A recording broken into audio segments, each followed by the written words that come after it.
ஐயா, ஏழையா இருக்கிறதும் அவா, தன் கையில ஏர் பிடிக்கிறதும் அவா, வியர்வை துளியையும் கண்ணீர் துளியையும் சிந்துறதும் அவா, அரிசி கோதுமை ரவா அத்தனையும் மண்ணுல விளைய வச்சு கொடுக்கிறது அவா. அப்பா கடவுளே சிவா, நீ காப்பாற்ற வேண்டிய ஆளுதாயா அவா. அவா மட்டும் இல்லைன்னா இங்க யாருக்குமே இல்ல பூவா. ஒரு உழைக்கும் வர்க்கத்தை பார்த்து, ஒரு உழவர் இனத்தை பார்த்து அவா என்று தாங்கள் சொல்லியதற்கு உங்களை நான் பாராட்டுகின்றேன். ஐயா, இன்னைக்கு உணவு தானியங்களை தரக்கூடிய விளை நிலங்கள் எல்லாம் நிலங்கள்லாம் போய்கிட்டு இருக்கு. இப்படிப்பட்ட ஒரு சூழ்நிலையிலும் தன்னுடைய இறைப்பை காலியா இருந்தாலும் தன் தோல்ல களப்பை ஏந்தி களத்துல இறங்குறான் பார்த்தீங்களா உழவன். அந்த உழவனுக்காக நான் கொண்டாடக்கூடிய உழவர் தினம் தாயா என்னுடைய வாழ்க்கையில சிறந்த நாள். ஐயா, நான் +2ல எடுத்த மார்க்குக்கு ஒரு டாக்டராவோ இல்ல ஒரு என்ஜினியராவோ இல்ல லட்சமா பணம் பொருளக்கூடிய சாஃப்ட்வேர் படிப்புக்கோ போயிருக்கலாம். நான் போகல. ஏன் தெரியுமாங்க ஐயா? இந்த படிப்பெல்லாம் என்ன மட்டும்தாங்க வாழ வைக்கும். ஆனா இந்த மண்ணை வாழ வைக்கக்கூடிய படிப்பு விவசாய படிப்பு. அதுதாங்க ஐயா என்னுடைய படிப்பு. ஒரு ஆசிரியர் தன்னுடைய அறிவாற்றலால ஒரு மாணவனுடைய தலைவிதியை மட்டும்தான் எழுத முடியும். ஆனா இந்த மண்ணோட, இந்த பூமி தாயோடைய தலைவிதியை திருத்தி எழுதக்கூடிய ஒரே சக்தி எங்க உழவனுக்கு மட்டும்தாயா இருக்கு. பார்வையில் எளியவன், பசிப்பினி மறுத்தவன், கலப்பையின் காதலன், பயிர்களின் காவலன் என்னுடைய உழவன். அவனை சிறப்பிக்கக்கூடிய, அவனுக்கு மகுடம் சூட்டக்கூடிய அந்த உழவர் தினத்தை தவிர வேறு எந்த தினமும் என்னுடைய வாழ்க்கையில் சிறந்த தினம் அல்ல ஐயா.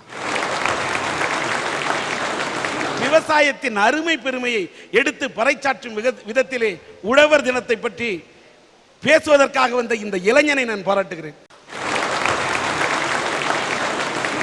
ஐயா, புலிக்கொடி பறக்கக்கூடிய சோழ நாடு தஞ்சாவூர்ல கடந்த சில வருஷங்களுக்கு முன்னாடி விவசாயிகள் எலிக்கறி சாப்பிடக்கூடிய சூழ்நிலை வந்தது.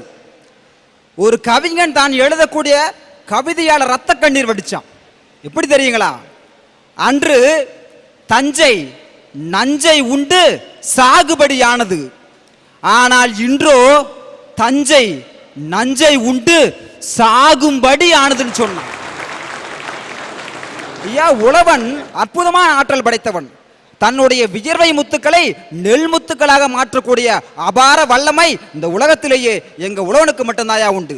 அதனாலதான் ஒரு கவிஞன் சொன்னா, வியர்வை துளியும் கண்ணீர் துளியும் உப்பின் குழந்தைகள் தான், ஆனால் வெற்றி என்கிற தேனை நமக்கு ஊற்றி கொடுப்பது வியர்வை மட்டும்தான் சொன்னான்.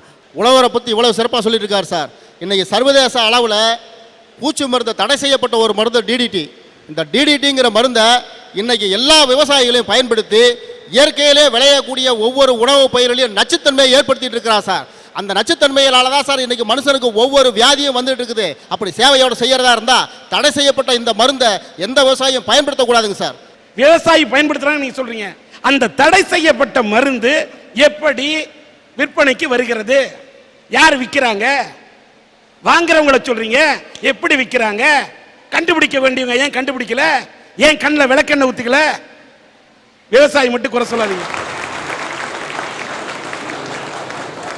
ஐயா. கடவுள் ஓய்ச்சார் ஒரு தடவை. மேல இருந்து பூலோகத்தை பார்த்தாரு. நாட்டில் நல்லவங்க யாருமே இல்லைன்னு சொல்லிட்டு அவர் பெருமாள் சங்க ஊதுறதை நிறுத்திட்டார். ஏன்னா பெருமாள் சங்க ஊதுறதை நிறுத்திட்டா இந்த உலகத்துக்கே மழை கிடையாது அப்படிங்கிறது ஒரு ஐதீகம். ஒரு 12 வருஷ கால பூமிக்கு மழையை தரக்கூடாதுன்னு சொல்லிட்டு சங்க ஊதுறதை நிறுத்தினார். திடீர்னு அவருக்கு ஒரு நாள் ஆசை, கீழே போய் பார்க்கலாம் நம்ம மனுஷங்களா என்ன பண்ணிட்டு இருக்காங்கன்ட்டு. அப்படி அவர் பூமிக்கு வந்து பார்த்தப்ப ஒரே ஒரு உழவன் ரொம்ப கஷ்டப்பட்டு வியர்வை சிந்து உழுதுட்டு இருந்தான். மாறு வேஷத்தில் போன பெருமாள் கேட்டாரு, ஏயா 12 வருஷத்துக்கு மழையே வராது, நீ எதுக்கையா இப்படி கஷ்டப்பட்டு உழுதுட்டு இருக்கன்னு.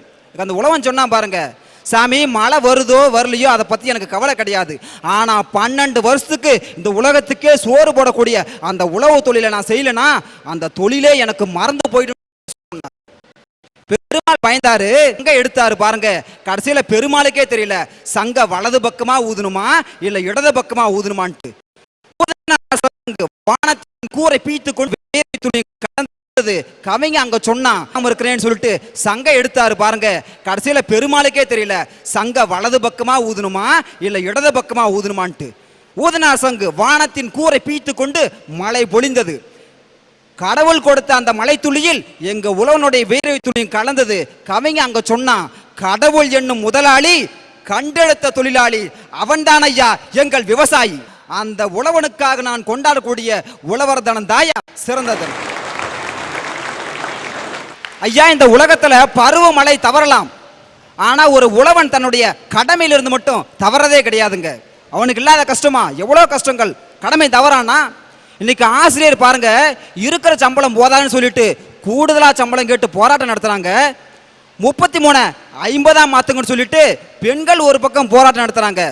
எப்படியாவது எங்களுக்கு வேலை வாய்ப்பை கொடுங்கன்னு சொல்லிட்டு அரசாங்கத்துக்கிட்ட மனு கொடுக்கறாங்க மாணவர்கள்.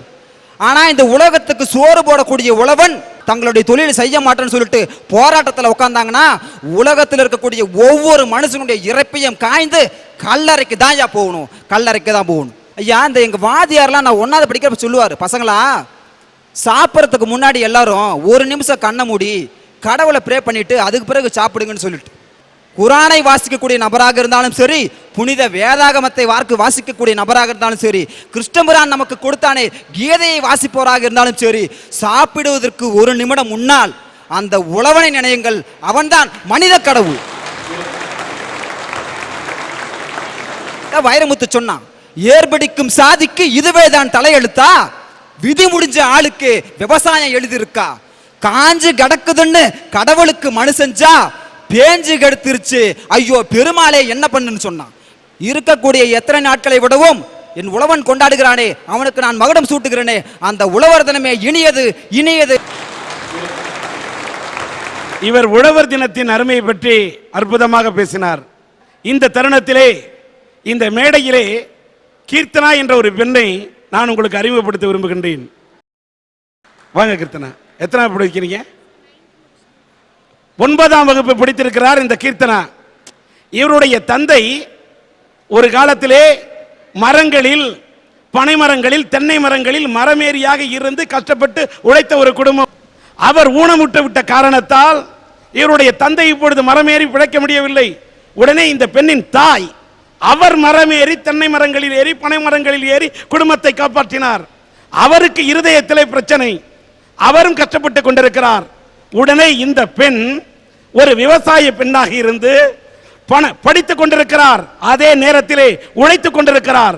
பனை மரங்களில் ஏறுகிறார், தென்னை மரங்களில் ஏறுகிறார், தன் குடும்பத்தை காப்பாற்றுகிறார், விவசாய வேலை செய்கிறார். மரங்களில் ஏறி தன்னால் வாழ்க்கையில் வாழ முடியும் என்று வாழ்ந்து காட்டுகிறார். நான் இப்போ மரம் ஏறுறேங்க சார், தென்னை மரம் பனை மரம் ரெண்டுமே ஏறுறேங்க சார். இந்த சீசன் தாங்க சார் எங்களுக்கு கரெக்டானது. நொங்கு வெட்டி எங்கள் அப்பாட்ட கொடுத்து விடுவேங்க சார். எங்கள் அப்பா நொங்கு வெட்டி எல்லாத்தையும் விற்றுட்டு வந்து அந்த காசுலேங்க சார் என் ஸ்கூல் ஃபீஸை கட்டிடுவாங்க சார். இப்போ நான் இந்த லீவ்லேங்க சார் எனக்கு உண்டான ஃபீஸை நான் சேர்த்து வச்சிட்டேங்க சார். இப்படியெல்லாம் உழைத்து தந்தையால் முடியவில்லை, தாயால் இயலவில்லை, ஆனால் தன்னால் முடியும் என்று இந்த பெண் உழைத்துக் கொண்டிருக்கிறார். பல புத்தகங்களில் மரம் ஏறி தன்னுடைய வாழ்க்கையை நடத்தக்கூடிய இந்த பள்ளிக்கூடத்தில் படிக்கும் மாணவியை பற்றி வந்த கட்டுரைகள். அந்த அளவுக்கு இந்த பெண் இப்படி உழைத்து படித்துக் கொண்டிருக்கிறார். இதை கண்ணுறக்கூடிய, இதை கண்கொண்டு பார்க்கக்கூடியவர்கள், நல்ல மனம் படைத்தவர்கள் இந்த பெண்ணுடைய. உனக்கு என்ன செய்யணும் சார்? விவசாயத்திலேயே நான் PhD பண்ணி விவசாயத்திலே புதுமையாக ஏதாவது நான் கண்டுபிடிக்கணுங்க சார். இந்த பொண்ணு சொன்னது, விவசாயம் படித்து அவன் விவசாயம் பண்ணக்கூடாதுன்னு அலையக்கூடிய இந்த நாட்டில் விவசாயம் படித்து அதில் PhD பண்ணணும்னு சொல்லுது இந்த பொண்ணு. ஆராய்ச்சி பண்ண வேண்டும் என்று சொல்லுகிறது. இதை போல இந்த மண்ணின் மனத்தை பரப்பக்கூடிய நல்ல உள்ளங்களை மனதார வாழ்த்துகிறோம். இவர்களுக்கு நல்ல இதயங்கள் உதவி செய்ய வேண்டும் என்ற கோரிக்கையை வைத்து விடைபெறுகிறேன்.